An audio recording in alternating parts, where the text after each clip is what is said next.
selatan dan berbatasan dengan Mesopotamia. Bukit ini berada di dekat kota Jazirah di tepi timur Sungai Tigris di provinsi Mosul, Irak, yang sekarang menjadi perbatasan Suriah atau Syria, Turki. Bukit Jidi ini terletak jelas dari daerah Ain Diwar, Syria.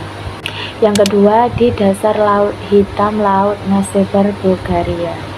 Sejumlah oseanografer menemukan kuburan kapal di dasar Laut Hitam di lepas Laut Nasebar, Bulgaria.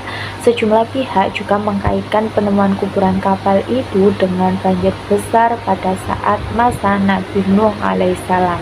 Ketika itu, Nabi Nuh dan umatnya selamat dari banjir karena naik sebuah kapal. Nah, diduga kuburan itu adalah kuburan dari kapal Nabi Nuh tersebut. Yang ketiga yaitu Gunung Ararat, Turki. Nah, Nami atau kelompok penjelajah itu mengklaim telah menemukan